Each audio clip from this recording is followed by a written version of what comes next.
Hello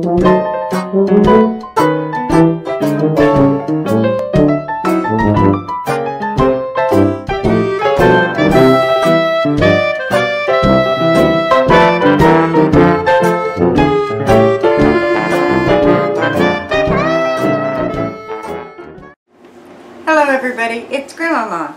Time for another story from a hometown scrapbook by Ben Weatherwax. Fort Chehalis. Hello there. There's a stretch of sandy waste and a grove of saltwater pines down near Westport that has a story to tell dating back to almost the beginning of Grays Harbor. Today the shifting sand have covered some of the historic ground, and the wind-blown trees have thinned by storms and fires and wood gleaners. The coastline that had ground once overlooked has changed, and except for a chunk of granite and a bronze tablet, there is little left to tell the story. But the story is there all right, and it lends a touch of color to this interesting homeland of ours.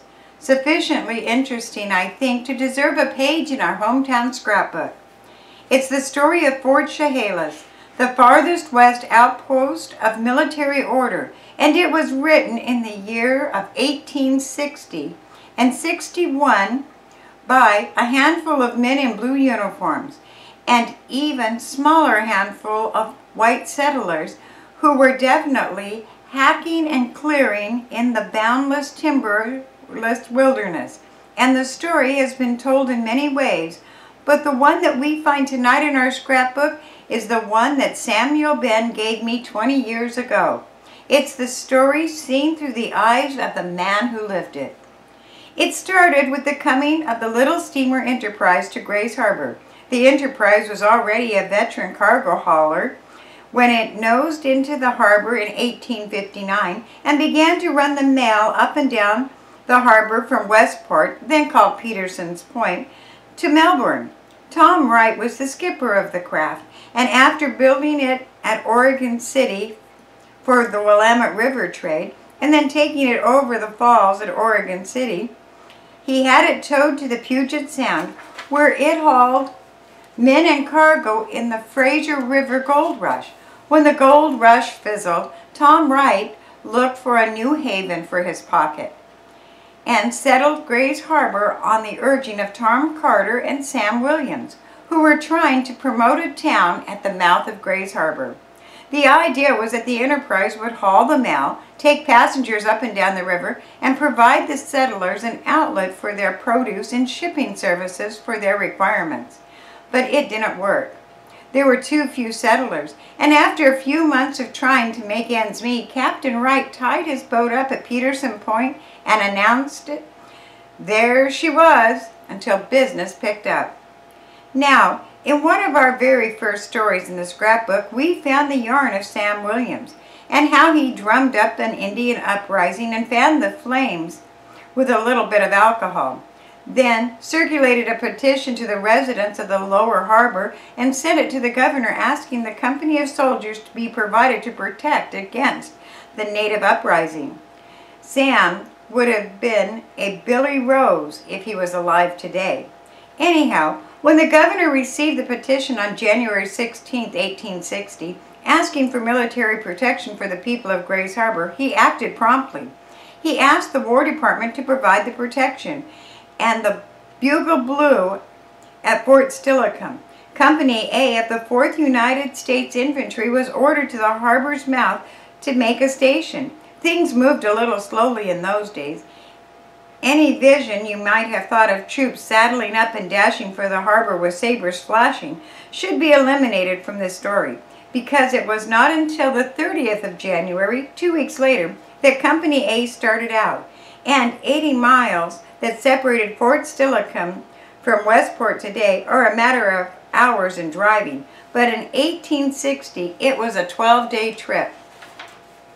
They took a Puget Sound steamer from Steilacoom to Olympia, then portaged to Stockwell's Landing on Black River, came down the river in scows to Chehalis, then down the Chehalis to Grays Harbor. The river was marked here and there with settlers' houses, and as the troops passed, clusters of pioneer residents gathered to cheer them.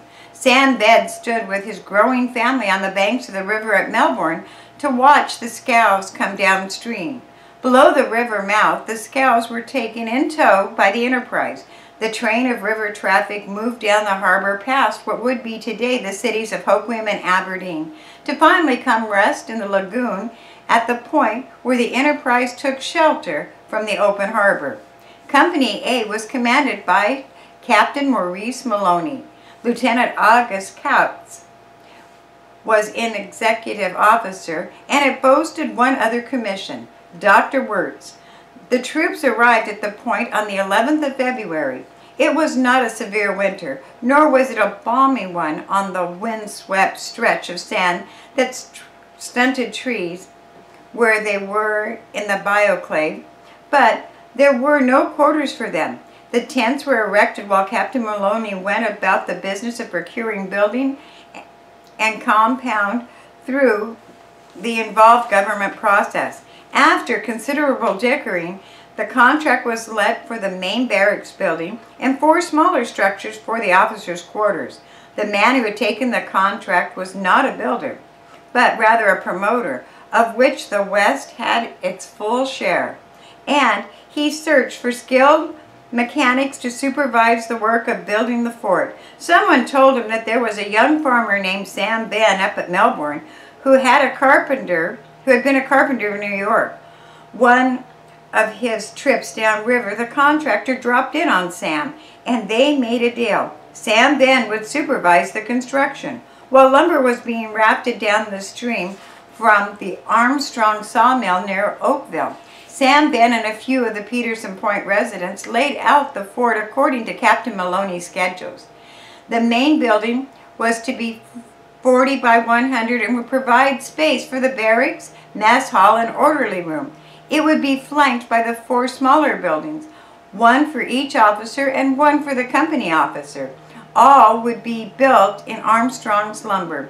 A half-dozen log cabins would be constructed on the grounds for the fort for troopers with families, and in the spring of 1860, the fort began to rise. Soldiers laid aside their rifles and helped to raise the timbers for their barracks. Sam Ben laid out the foundation and supervised the structural work. One day, Edward Campbell and Patterson Lark, 2 of the harbor's first settlers, arrived by canoe to appraise the situation.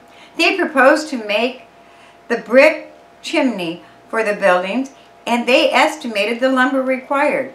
Then, back in Hoquiam, or where Hoquiam stands today, they set up a brick kiln and hand-shaped the hard-burned bricks for the job. They loaded the scow with the Irish confetti and took it down the harbor to the point where they were greeted by the big Irish sergeant, who was the quartermaster for the company. He took a look at the handcrafted products of the pioneer brick kiln and threw up his hands. Not if it meant that he would have to make the bricks of his own hands. Not even then would he buy the bricks. But Lark and Campbell were persistent, and finally the quartermaster agreed to buy the best of them if he could hand-pick their scow load. He selected what he needed for the chimneys, for the cottages and log huts, and the rest went cheap to settlers around the harbor who had been in need of bricks, but hadn't been able to buy even the worst of them. By the middle summer of 1860, Fort Chehalis was ready for anything, and the flag of the Union flew on the tall staff in the center of the compound. But what was more important to Sam Williams and the promoters of Peterson Point, the steamer Enterprise was now back on schedule, hauling its freight and mail up and down the harbor with plenty of activity as its western terminus. Through the fall and winter of 1860 and 1861, Fort Chehalis was the farthest west outpost of military order in America, and then came the spring of 1861, a fateful year for the nation. It took nearly a week for the word of the shelling at Fort Sumter to filter through to the outpost, and in late April, before the company was alerted and informed that it would probably be recalled to join the Union forces, Captain Maloney was not sorry to leave when orders came in early June. He had been plagued with Native American troubles, not so much of danger to the settlers as to the Indians themselves. For Sam Williams and others with an eye for business had dealt heavily with the Native Americans and used liquor as an enticement. A pie-eyed tribesman had made a nuisance of themselves around the fort. The bright brass cannon that had commanded the parade grounds was the only threat that had quieted the Native Americans on some occasions. And on the 15th of June, 1861, Company A began to secure its establishment. On the 19th, they began a march down the beach to the Willapa Harbor. They crossed the harbor in chartered oyster boats, portaged to the Columbia, and crossed to Astoria. Their stores were shipped by boat from Astoria, and their mules and horses went up the Chehalis on barges, to be returned to stables at Fort Steilacoom. The buildings were left in charge of Captain C.F. Windsor, who was distinguished himself as the skipper of the Sentinel, which would one day bring cargo of brides for the Northwest men. Fort Chehalis was closed, but a rumor circulated shortly after the outbreak of fighting reported that the rebel raiders, Alabama and Rappahook, were scouring the coast, and the residents of the point rolled the brass cannon down to the lagoon and trained it to cover the mouth of the harbor, just in case the rebels made a raid. But it had more practical use. The margin operating storekeeper found that it had been a good signal to the Native Americans when a fresh keg of alcohol arrived. And from the mouth of the Hump Tulips to the Elk River, Native Americans dropped their smoked fish and hurried to their canoes when they heard the big boom and the message as advertising that a new supply of alcohol had been delivered. Canoes were lined up rail to rail in the lagoon for a few hours after the echoes of the shot had faded from the harbor. One by one, the buildings of the fort were dismantled and carted away, and today there is only the granite marker and the bronze plaque to show you where the bygone blue drilled and paraded when Abraham Lincoln was president, and Gray's Harbor couldn't have even been found on the most minuscule maps of the Pacific Northwest. Yes, the houses of Fort Chehalis went in many directions. One of them was demolished and the material shipped across the harbor to help build the fabulous house that Matthew McGee on Brown's Point. Another was disassembled by Edward Campbell and moved with each piece numbered to Hoquiam to stand today on Riverside, the oldest building on the harbor. When Samuel Ben told me the story, he laughed when he mentioned Sam Williams. He was the tradingest, promotingest man in the whole country, Sam said. Indian Revolt, the pioneer lad. Sam manufactured the Indian Uprising to get the troops down here. But it was so slick that even some of the people who lived on Peterson Point didn't know what he had done. For Fort Steilacoom made business good on Gray's Harbor for those 2 years. Yes, that was the old pioneer's recollection, and such as it's recorded tonight in our Hometown Scrapbook. Thanks for listening.